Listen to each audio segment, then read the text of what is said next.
वाल्मीकि समाज का दुर्भाग्य ये रहा कि बाबू जगजीवन राम जी के आने के बाद इनको सरकारी नौकरी का दर्जा प्राप्त हो गया।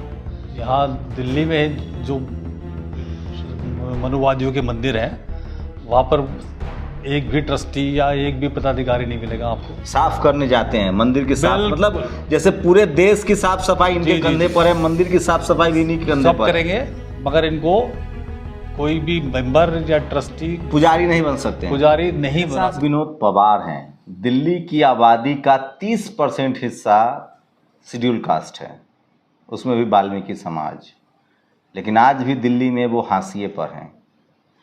दिल्ली का वाल्मीकि सदन जो सेंट्रल दिल्ली में है, दिल्ली के दिल में है, जहाँ गांधी आए झाड़ू पकड़ाया, बाबा साहब आए स्कूल के लिए पैसे दिए और उसी जगह अंबेडकर भवन है। कितनी बदली है दिल्ली में, देश की राजधानी दिल्ली में बहुजनों की हालत। मेरे साथ विनोद पवार साहब हैं, दोनों चीज़ जानते हैं, ये समाज से जुड़े हुए भी हैं, एक्टिविस्ट भी हैं, पॉलिटिकल पार्टी से भी हैं, और सबसे बड़ी बात है कि उस प्रोफेशन को इन्होंने कॉरपोरेट रूप दिया है जिस प्रोफेशन में बहुजनों का शोषण होता है, खासकर वाल्मीकि समाज का। एक दौर था जब जगजीवन बाबू की कोशिश के बाद वाल्मीकि समाज के हिस्से में जो सफाई का काम आया था उसको सरकारी नौकरी का दर्जा मिला, और एक दौर आया जब इसी देश में वाजपेयी प्रधानमंत्री बने और उन्होंने सबसे पहले सफाई कर्मचारियों की नौकरी को प्राइवेटाइज कर दिया। पवार साहब, बहुत बहुत शुक्रिया हमसे बातचीत करने के लिए। क्या हालत है अपने समाज की, और देश की राजधानी दिल्ली और पूरे देश को जिनके कंधे पर साफ सफाई का जिम्मा डाल दिया गया, पहले उनसे मैला उठवाया गया, आज भी सीवर में लोग मर रहे हैं, उसके बाद भी बहुजन समाज वो कर रहा है, लेकिन क्या हमारे समाज से डॉक्टर, इंजीनियर, कलेक्टर, आईएएस कुछ बने हैं या हम वही हैं? इनको स्थानीय निकायों में नौकरियां मिल गई और उस आसानी से मिलने वाली नौकरी को इन्होंने अपना जीवन स्तर तो अच्छा किया, मगर एजुकेशन की तरफ नहीं गए ये लोग, जो कि सबसे इम्पोर्टेंट बाबा साहब ने बोला था कि शिक्षित बनो। इन्होंने जो है उसको, शिक्षा को नहीं पकड़ा।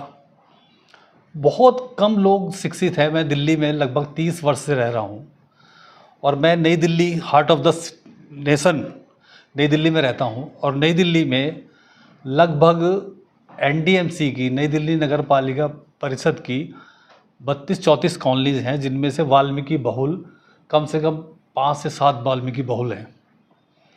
तो वहाँ ग्रेजुएट जो हैं, आपको अगर 500 परिवार रहते हैं तो 500 में 5 ही बच्चे होंगे जो ग्रेजुएट हुए होंगे वहाँ पर, और डॉक्टर, इंजीनियर तो मतलब 1-2 होंगे मुश्किल से। ये देश की राजधानी में है, क्योंकि उनको एक बहुत ही आसान नौकरी कि भाई पढ़ करके पिताजी रिटायर्ड होने से पहले जॉब मिल जाएगी, माताजी के रिटायर्ड होने से पहले जॉब मिल जाएगी। ये आसान और सुलभ रास्ता जो था ना, वो उनको अटल बिहारी वाजपेयी ने वापस बैक टू पवेलियन जाने की स्थिति पैदा कर दी है। आज स्थिति ये होगी कि वो बच्चे जो हैं, जो तीसरी पीढ़ी, मेरे फादर 62 में ग्रेजुएट हुए, मेरे बाबा जी स्कूल भी नहीं गए थे, उन्होंने मेरे पिताजी को, मेरे ताऊ जी को, हमारे परिवार के सभी लोग ईश्वर की कृपा से शिक्षित हैं, और बाबा साहब की कृपा से, ईश्वर नहीं, बाबा साहब की कृपा से एजुकेशन को अडॉप्ट किया, एजुकेशन ली। तो मेरी बाद मेरे बच्चे हैं, उनके भी जो तीसरी चौथी पीढ़ी शुरू हो गई। तो हम लोग एजुकेशन को लेकर के मैं टीचर रहा एनडीएमसी में, मेरी वाइफ भी टीचर है। तो तब मैंने देखा कि यहाँ पर जो राजधानी में वाल्मीकि परिवारों में शिक्षा के प्रति रुझान नहीं है। अब क्या स्थिति हो गई? अब तो नौकरी भी चली गई। अब नौकरी चली गई है। अब ये लोग वापस कॉन्ट्रैक्ट प्रथा, जो ठेकेदार का शोषण कर रहा है उनका, और बहुत बहुत तेज़ी से शोषण हो रहा है। मैं भी इसी बिजनेस में हूँ, मैंने देखा है, और तभी मैंने ये बिज़नेस को अडॉप्ट किया। मैं आपको बता रहा था एनडीएमसी में कि यहाँ पर क्या होता था कि आपने, लड़का स्कूल गया, जो एजुकेशन पॉलिसी के भाई 10वीं तक पास कर देना है, तो 9th पास हो गया, 10th फेल हो गया, एनडीएमसी में इसको मस्ट रोल पे लगा दिया गया। तो अब नई दिल्ली में जब से बीजेपी सरकार बनी है और केजरीवाल सरकार बनी है, वो मस्ट रोल प्रथा भी खत्म कर दी गई है। अब वो भी वहाँ भी ठेकेदारी प्रथा हो गई है क्लास 4 की नौकरियों में। तो आज स्थिति जो है वो बहुत ही दयनीय होने जा रही है और अभी भी संभलने का टाइम बिजनेस है। में कितना परसेंट लोग होंगे? बिजनेस में सर 2-3% से ज़्यादा लोग नहीं है। आबादी हमारी 30-40% है दिल्ली बिल्कुल में। सर, बिल्कुल। हैं, शेड्यूल कास्ट में वाल्मीकि समाज सबसे आगे बिल्कुल है। सर, बिल्कुल। बिजनेस में नहीं है, नौकरियों में बस वही सफाई कर्मचारी वाली नौकरी है जो वो भी खत्म हो रही है। जी। जो युवा हैं, आप चूंकि उनसे जुड़े हुए हैं, जो युवा हैं वो क्या राय रख, क्या बाबा साहब को लेकर कितने वो लोग जागरूक हुए हैं? और एक बड़ी कॉन्स्पिरेसी भी हुई है, उनको रामायण के रचयिता भगवान वाल्मीकि उनके हिस्से में है। जी। तो क्या धार्मिक रूप से भी उनको कहीं पुजारी, कहीं कोई मंदिर में ट्रस्टी, इस तरह से उनको बनाया जा रहा है, पुजारी बन पा रहे हैं? राम मंदिर भी उनके हिस्से है कि नहीं? सर राम मंदिर तो बहुत दूर की बात है। यहाँ दिल्ली में जो मनुवादियों के मंदिर हैं वहाँ पर एक भी ट्रस्टी या एक भी पदाधिकारी नहीं मिलेगा आपको। साफ करने जाते हैं मंदिर की साफ, बिल्कुल। मतलब जैसे पूरे देश की साफ सफाई इनके जी, कंधे जी। पर है, मंदिर की साफ सफाई भी इन्हीं के कंधे सब पर है। करेंगे, मगर इनको कोई भी मेंबर या ट्रस्टी, पुजारी नहीं बन सकते हैं। पुजारी नहीं बना सकते। अच्छा, एक बात बताइए, भगवान वाल्मीकि इतने पढ़े लिखे थे, उन्होंने अपनी ही कम्युनिटी को इतना गंदा काम थमा दिया, इनके हिसाब से माने तो क्या जो सवर्ण समाज हैं, जो राम के नाम पर राजनीति हो रही है, सत्ता में जो लोग हैं, क्या वाल्मीकि जी की तस्वीरें लगाते हैं लोग अपने अपने घरों में भगवान राम के साथ? कोई भी वाल्मीकि जी की तस्वीर नहीं लगाता और जो कट्टर हिंदू है वो भी नहीं वो भी लगाते नहीं हैं। लगाते, क्योंकि वो भी वाल्मीकि समाज के लोग ही सिर्फ क्योंकि लगाते हैं। वाल्मीकि समाज का वो उनको शायद उनका जो ये हिंदू माइथोलॉजी में माना जाता है ना कि पुनर्जन्म के जो आपके कर्म है, तो शायद वाल्मीकि जी ने कोई बहुत बुरे कर्म किए होंगे जो इनको इस समाज का गुरु बना करके इनको सबसे हाशिए पे खड़ा कर दिया, जो कि संस्कृत का पहला कवि विश्व में कहा जाता है हिंदू माइथोलॉजी के हिसाब से वाल्मीकि को। नहीं तो उनकी तस्वीरें, चलिए जो उन्होंने रामायण लिखी और वाल्मीकि जी का सब, तो उनकी तस्वीरें लगाते हैं लोग भगवान राम के साथ कि नहीं? सर कहीं नहीं, आपको इवन रामलीला में भी, आपको रामलीलाओं में भी भगवान रामायण का कहीं जिक्र नहीं होता। रामचरित्र मानस तुलसीदास द्वारा लिखित रचित उसका जिक्र होता है। तुलसीदास वाल्मीकि जी के रामायण का जिक्र नहीं होता है, भगवान वाल्मीकि वाल्मीकि रामायण, वाल्मीकि सिर्फ रामानंद सागर ने वाल्मीकि राम का नाम लिया था, अदरवाइज कहीं भी। लेकिन वाल्मीकि समाज के घर में भगवान वाल्मीकि की तस्वीरें हैं, अधिकांश परिवारों में होती है, ज्यादातर परिवारों में बिल्कुल होती है। और लेकिन जो भगवान राम के असली लाभार्थी लोग हैं, जिनका मंदिरों पर कब्जा है, दान पेटी पर कब्जा नहीं, है, वो वाल्मीकि जी जो को अयोध्या के ट्रस्टी हैं, जो भगवान के बड़े बड़े मंदिर हैं, उसमें भगवान वाल्मीकि की तस्वीर नहीं है। हनुमान जी के मंदिर सबसे ज्यादा आय देता है दिल्ली में, कनॉट प्लेस का मंदिर हो, करोल बाग का मंदिर हो, वहां भगवान वाल्मीकि की तस्वीर है कि नहीं? नहीं, वहाँ भी नहीं है। मतलब भगवान के दरबार में भी मतलब भेदभाव है। भेदभाव है, बिल्कुल भेदभाव है। और इसीलिए शायद कोई वाल्मीकि समाज का पुजारी नहीं दिल्ली में, एकदम थोड़ा सा, आप चूंकि घूमते हैं मैं इसलिए कह रहा हूँ। नहीं सर, कोई नहीं है, आप भी कंफर्म कर सकते हैं, आप मीडिया के व्यक्ति हैं और आप हजारों लोगों से मिलते हैं दिन में। तो आप लोग कभी बात नहीं करते? जिस भगवान को वाल्मीकि जी ने पहचान दी, जो ग्रंथ लिखा, रामायण लिखी, उनके वंशज ही सड़कों पर साफ सफाई कर रहे हैं और उनका मंदिरों में जगह नहीं है, उनके पास ट्रस्ट नहीं है, दान पेटी की चाबी नहीं है, पुजारी नहीं, कब्जा नहीं कर सकते मंदिरों पर। सर मैं अपने व्यक्तिगत जो मेरा वो है मानना है, मैं तो ये धर्म कर्म से थोड़ा सा अपने आप को अलग रखता हूँ। तो एक अलग विषय हो जाएगा, तो हम लोग को पर पता चला भावनाएं हाथ हो जाएंगी लोगों को। हाँ, मगर ये है कि जो वाल्मीकि समाज के जो लोग बढ़ चढ़ करके विश्व हिंदू परिषद, हिंदू महासभा या बजरंग दल से जुड़े हुए लोग हैं, उनको ये सब डिमांड करनी चाहिए कि भाई जब राम उसका एक नायक, वाल्मीकि रामायण में वाल्मीकि जी ने लिखा है कि राजा दशरथ के पुत्र रामचंद्र की कहानी, तो उनका एक नायक जो है आज जो है वो उसको विश्व में जय श्री राम करके लोग एक दूसरे को।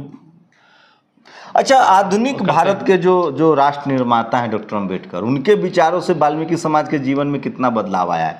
उनका जो संविधान आया, जब से उनको स्पेशल अधिकार मिले, पढ़ाई लिखाई का अधिकार मिला, मैंने सुना है कि बाबा डॉक्टर अम्बेडकर आए थे वाल्मीकि सदन और कहा कि झाड़ू छोड़ो, और उन्होंने वाल्मीकि सदन के पास ही अम्बेडकर भवन है, पैसे दिए, कहा कि जमीन लो और स्कूल बनाओ। स्कूल आज भी है। उससे कितना जीवन बदला है वाल्मीकि समाज? सर बदला है, और आज मतलब हमारी जो युवा पीढ़ी है वो बाबा साहब को बहुत तेज़ी से फॉलो कर रही है और मानने लगे हैं। 2017 की घटना थी शायद 2 अप्रैल की, तो मैंने पहली बार देखा कि वाल्मीकि युवाओं ने पूरे देश में फेसबुक, ट्विटर्स पे उस आंदोलन को बढ़ चढ़ करके उसमें हिस्सा लिया, और सबने इस समाज को ये पता है कि ये देश का सबसे मार्शल कौम है, ये सेना में जा सकता है, जाते हैं सर, है ये खेलों में मेडल जीत सकते हैं, सबसे ताकतवर कम्युनिटी है। बिल्कुल है सर, 100%। ये अपनी जान गटर में उतरना किसी की औकात है? 2 मिनट में आदमी मर जाएगा। इस देश को साफ, ये गटर में उतरने वाला काम हम लोग कब छोड़ेंगे? इसका कोई विकल्प नहीं है सर। हम चाहते हैं हमारे लोग गुटखा बेचे, दुकान लगाए, खाने का दुकान लगाए, बिजनेस करे, ये सफाई का काम छोड़ दे। क्योंकि यूरोप में, अमेरिका में, ऑस्ट्रेलिया में 10 लाख 12 लाख रुपए मिलते हैं, एक सम्मान है सफाई कर्मचारियों का। यहाँ न पैसा है न सम्मान है, ऊपर से भेदभाव अलग है। तो क्यों नहीं छोड़ देते हम लोग ये काम? सर देखिए, अधिकांश जो मतलब 5-10% के करीब लोगों ने छोड़ दिया है। 10% परिवार ऐसे हैं कि वो शायद रोटी बेटी का संबंध भी नहीं करना चाहते, जो पढ़ लिख करके निकल चुके हैं। उन तीसरी पीढ़ी है, दूसरी पीढ़ी है, अधिक है। मगर क्या है कि मैं फिर वहीं बात आता हूँ, सहज सुलभ इनको लगता था कि नगर पालिकाओं की नौकरियाँ मिल जाएंगी, तो वो जो एक आसरा था, जो एक सहारा था, उस सहारे ने बहुत नुकसान किया। नशे की भी बहुत चपेट में हमारा समाज, और उसी के आसपास दुकानें खोल दी जाती हैं, कच्ची शराब, पक्की शराब की। सर नशे का तो आप ये देखिए, जो इतना घिनौना काम करने वाला आदमी, जो आप अगर घर में आपके परिवार में कुछ बच्चा भी अगर कर देता है तो उससे भी आप मतलब बाहर उठ कर चले जाते हैं। तो वो अगर उस घिनौना काम करने वाला आदमी पान गुटखा नशा नहीं करेगा तो क्या करेगा? रास्ता क्या है पवार साहब? सर रास्ता यही है कि इनको अपनी शक्ति को खुद पहचानना पड़ेगा, इनको अपनी एबिलिटी को जानना पड़ेगा, और बाबा साहब के बताए हुए रास्ते पे चलना पड़ेगा। खेल में जा सकते हैं, फौज में जा सकते हैं। सर अभी मैं एक वीडियो देख रहा था कल, एक बच्ची इंडियन आइडल में आई है, उसके मदर फादर दोनों स्वीपर हैं गाजियाबाद वसुंधरा में। तो टैलेंट है। और बॉम्बे में 2 भाई हैं, वाल्मीकि, मैं नाम भूल रहा हूँ, माफ़ी चाहूँगा, हॉकी में दोनों भाई नेशनल टीम में रहे। तो ऐसे बहुत बच्चे हैं, कुछ ऐसे जैसे मेरा सरनेम है पवार। तो भेदभाव कितना कम हुआ है? क्या अभी भी लोग इसी तरह से नफरत के भाव से देखते हैं या उसमें कुछ कमी आई है? सर नफरत का भाव जो है वो सामने नहीं है मेट्रो सिटी में। जब आप निकल जाते हैं तब जरूर पीछे से बैक बाइटिंग। आप इतने हैंडसम हैं, इतना रिच हैं, आपके साथ भी अभी भी जाति आपका पीछा छोड़ती है या जाति का टैग लगा रहता है? सर मैं वैसे मुझे कभी ऐसा हुआ नहीं इस तरह का। लेकिन लोग पूछते तो होंगे, मगर जब पवार से लोगों को लगता हो कि मराठा है, पूछते हैं कि पवार साहब ठाकुर हो। अच्छा, पूछते हैं जाट हो? हाँ। तो मैं पहले ही उनको बोलता हूँ कि मैं तो वाल्मीकि हूँ। हाँ। अदरवाइज मैं शेड्यूल कास्ट बोलता हूँ अपने आप को, मैं शेड्यूल एससी हूँ, क्योंकि मैं एससी में आता हूँ। फिर क्या रिएक्शन होता है उनका? तो कहते हैं नहीं, भरोसा नहीं होता है। सर आज भी नहीं मानते कुछ लोग। अभी हमारा एक दिल्ली प्रदेश, मतलब चमड़ी के रंग से जानते हैं बस। मतलब हाँ। पर्वतीय शैल है। हम लोग अभी अब रैली में हम सब इकट्ठा हुए थे तो बात कर रहे थे, तो वो कहने लगे पवार साहब तो आप तो ओबीसी हो। मैंने बोला नहीं, मैं तो सर्व जाति से हूँ भाई। तो एक ने बोला ये तो ठहरे ठाकुर हैं, ये छुपाते हैं, ये राजनीति करते हैं। तो इस चमड़ी के रंग से ही लोगों का जाति पहचानी जाती है। मतलब चमड़ी का रंग, जात, हम गोरे भी हो गए तो भी हमारी जाति जानने के बाद लेकिन फिर उनके दिमाग में चलने लगता होगा। हाँ बिल्कुल चलने लगता है सर, बिल्कुल चलता है। और वो लेकिन दिखाना नाटक ऐसे करते हैं जैसे एकदम आप मेरे भाई हैं। करते हैं सर नाटक, और उनको हजम नहीं होता ये सब कि हम जो है इतने फॉरवर्ड कैसे हुए। कभी ऐसा हुआ हो किसी के डाइनिंग टेबल पर बैठे हो खाना खाने के लिए और वहाँ पता चल जाए जाति? नहीं सर, झूठ नहीं बोलूँगा, मेरे साथ कभी नहीं हुआ सर। मैं तो आपको बताऊं, अपने गांव की बात बता रहा हूँ मैं, जहाँ मेरा जन्म हुआ, जहाँ मैं पला बड़ा हूँ। हम लोगों से तो असहज हो जाते हैं लोग, जैसे ही डाइनिंग टेबल पर जाते हैं ना तो मैं पहले ये खुलासा कर देता हूँ कि देखिए कहीं ऐसा ना हो कि बर्तन उर्तन हमें दे दीजिएगा, ऐसा ना हो कि आपको रहता है ना जैसे लोग बर्तन पकड़ा देते थे कि अच्छा शूद्रो अछूतों ने, धर्म के हिसाब से हम लोग शूद्र अछूत हमने हम अपने स्कूल खाना खा लिया तो बर्तन लेते जाओ अपने साथ। सर उल्टा, हमारे एक मेंबर ऑफ पार्लियामेंट है हाथरस के, बिल्कुल बिल्कुल, वो अपना गिलास वाल्मीकि समाज से अपना गिलास उलास लेके चलते हैं। सर उनके बेटे भी ऐसे कर रहे हैं, उनके पिताजी भी ऐसे करते थे। हाँ, उनके पिताजी के बारे में मैंने सुना, वो 4 टाइम ये वो बीमारी है जिसमें इस देश पर कभी चर्चा नहीं हुई, आपको चर्चा करनी पड़ेगी। भागिए मत, अपने सीने पर हाथ रख के टटोलिए कि ये सब होता है कि नहीं, झुठला नहीं सकते हैं हमको आप।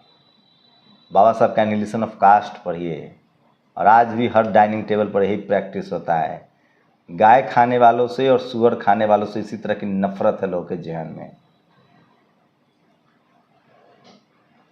ये आपके झुठलाने से नहीं होगा, यही सच्चाई है। पवार साहब, कैसे बदलेगी समाज? दिल्ली में तो कम से कम सरकार बन ही सकती है, कोई अपना सीएम हो ही सकता है। सर मैं तो कहता हूँ कि हम केजरीवाल को, जो इसने हमारे समाज को गुमराह किया है, कुछ किया नहीं, उसको जवाब दे सकते हैं हम लोग। कुछ किया नहीं सर, हम लोग लगे हुए हैं, पूरी कोशिश कर रहे हैं, और हमारा समाज भी जागरूक हो गया है। कांग्रेस लंबे समय तक थी, कांग्रेस ने क्या किया? सर कांग्रेस ने जो है, हम लोग जो संविधान प्रदत्त हमारे अधिकार हैं, उसको कांग्रेस का ने दिलवाने में बहुत अहम भूमिका निभाई है। तो थी ही लगातार कांग्रेस, तो ऐसा क्या एहसान कर दिया? आप एहसान नहीं कह सकते इसको, उसका कर्तव्य था। सरकार बाबू चूंकि शेड्यूल कास्ट थे, उनको मौका मिला तो उन्होंने किया। बाकी कांग्रेस के जो सारे सवर्ण सीएम रहे हैं, शीला दीक्षित, सर इसका एक बीजेपी के भी सीएम रही है, यहाँ सुषमा स्वराज सीएम रही दिल्ली में। जी मंत्री, वाल्मीकि मंत्री बन सकता था। 5-6 लोग एक बार में एमएलए बने लगातार 3 टर्म्स में शीला जी के साथ, मगर उनमें आपस में कोऑर्डिनेशन नहीं था। तो वाल्मीकि को हमेशा वही शेड्यूल कास्ट को एक मंत्री होता था शेड्यूल, और वही सोशल जस्टिस मंत्रालय पकड़ा दिया जाता है। मगर अब कांग्रेस जाग गई है और कांग्रेस को जागना पड़ेगा। आप अरविंद केजरीवाल से सवाल पूछ रहे हैं, 10वां साल अरविंद केजरीवाल का जी, और यहाँ 40 साल भी कांग्रेस रही है, 10 साल बीजेपी रही है, 2 बार, मतलब वो भी एक साहेब सिंह वर्मा थे, हाँ, उनका बड़ा सम्मान है, उन्होंने बहुत काम भी किया, ओबीसी से आते थे। बिल्कुल बिल्कुल बिल्कुल। सुषमा स्वराज रही हैं यहाँ मुख्यमंत्री, शीला दीक्षित लंबे समय तक रहे, उसके बाद बहुत सारे लोग हैं। तो 40 साल का हिसाब तो दीजिएगा ना। केजरीवाल ने कम से कम आपका चुनाव चिन्ह तो अपनाया, झाड़ू को चुनाव चिन्ह तो बनाया। सर देखिए, चुनाव चिन्ह अब वहीं हम लोग घूम करके वहीं आ गए कि वाल्मीकि गुरु हमें दे दिए गए, ठीक है ना, ताकि हम उसी में उलझे रहें। बीजेपी के प्रति सुना रुझान है वाल्मीकि समाज का इस बार दिल्ली में? सर रुझान हो सकता है, कुछ % लोग बीजेपी की तरफ जा सकते हैं, ऐसा नहीं है, क्योंकि अब जब से ये जय श्री राम और जय बजरंग बली चला है तो अच्छा, धर्म वाला भी बोझ हमारा समाज ही उठा रहा है। हाँ, लेकिन चाबी नहीं है दान पेटी, बढ़ चढ़ करके हिस्सा देने लगे। पुजारी नहीं बन पा रहे हैं, पुजारी नहीं बनाएंगे, चाबी नहीं देंगे, में नहीं है, और ट्रस्टी नहीं बनाएंगे, सदस्य नहीं बनाएंगे। पूजा करने दे रहे हैं, मंदिर में जाने दे रहे हैं, ये जानते हुए कि ये वाल्मीकि है। सर दिल्ली में सिर्फ सफाई का काम नहीं, दिल्ली में तो सर नहीं रोक पाते ये लोग, क्योंकि जहाँ भी मंदिर है वहाँ ये बहुसंख्यक है, और इनके दमखम पे वो मंदिर चल रहे हैं, इनके दान पेटी से जो ये दान दक्षिणा कर रहे हैं, तो ये चल रहे हैं। तो दिल्ली में तो नहीं है सर, मतलब दिल्ली उसका मतलब नई दिल्ली या जो सिटी है। जातिवाद को बढ़ाने में इस देश के तमाम दल उतने ही भागीदार हैं, चाहे वो कांग्रेस हो, बीजेपी हो या सवर्ण दल हो। सवाल है कि जाति कब जाएगी, सवाल है कि इस देश के लोग कब बराबर होंगे, सवाल है कि संविधान कब लागू होगा, सबको बराबर का मौका कब मिलेगा।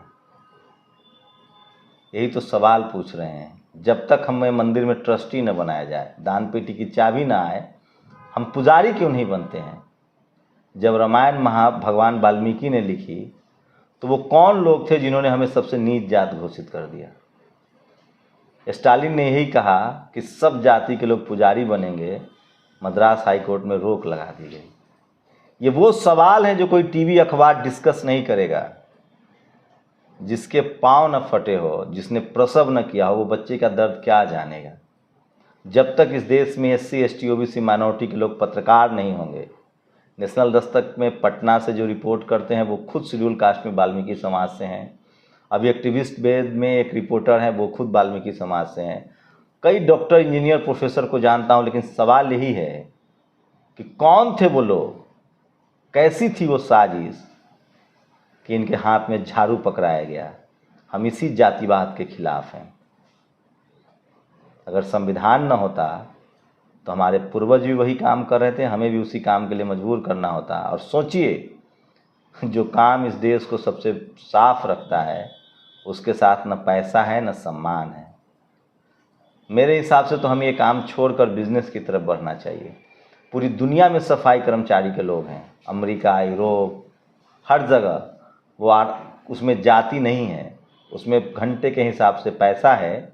लोग कार से आते हैं, 2 घंटा में सफाई करते हैं। स्टूडेंट पार्ट टाइम जॉब करते हैं, बड़े बड़े होटलों को क्लीन करते हैं 2 घंटे में, पैसा लेके जाते हैं। इतना पैसा, आप सोचिए कि अगर सफाई कर्मचारी ये जिद कर दे कि 1 लाख रुपए कम सैलरी में सफाई नहीं करूँगा, तो ये जो शहर में आप रह रहे हैं ना, वो शहर नर्क बन जाएगा।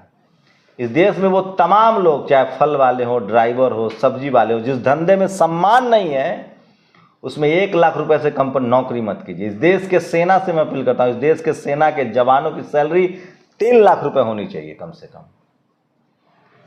जितना तकलीफ दे काम है, जितना कष्टकारी काम है, उसको उतना ज़्यादा पैसा मिलना चाहिए।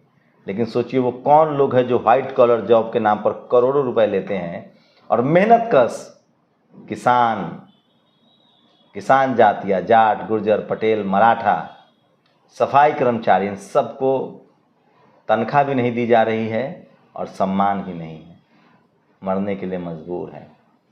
इस व्यवस्था को बदलना पड़ेगा, सवाल पूछना पड़ेगा। आप सोचिएगा जरूर। शुक्रिया पवार साहब, कुछ कहना चाहेंगे आप? धन्यवाद। मैं एक बात इसमें ऐड करना चाहूँगा आपकी कि इसको हेल्थ हैजार्ड वर्क में आता है, सैनिटेशन और स्वीपिंग। तो हम अस्पताल हम साफ रखते हैं, मोहल्ला हम साफ रखते हैं। तो अगर इसको हेल्थ हैजार्ड, सफाई कर्मचारी आयोग बने हुए हैं पिछले 30 साल से, कई का आयोग बन चुके, और मैं उन आयोग के चेयरमैन और सदस्यों, उपाध्यक्षों से अपील करता हूं कि अपनी रिपोर्ट में इसको हेल्थ हैजार्ड वर्क डिक्लेयर कराएं, ताकि इनको सही न्याय मिल सके और सही इनका जो पुनर्वास हो सके। कम खाकर, कम पहनकर अपने बच्चों को पढ़ाइए ज़रूर। लालू यादव ने कहा था कि गरीबी का जो मकरजाल है, उसको जाति नाम के मकरा ने बुना है। इस मकरजाल को तोड़ने के लिए, इस जाति और गरीबी के मकरजाल को तोड़ने के लिए बाबा साहब का किताब ही आपका हथियार बनेगा। बात अच्छी लगे तो इस वीडियो को शेयर कीजिएगा, अपनी प्रतिक्रिया भी ज़रूर दीजिएगा। शुक्रिया।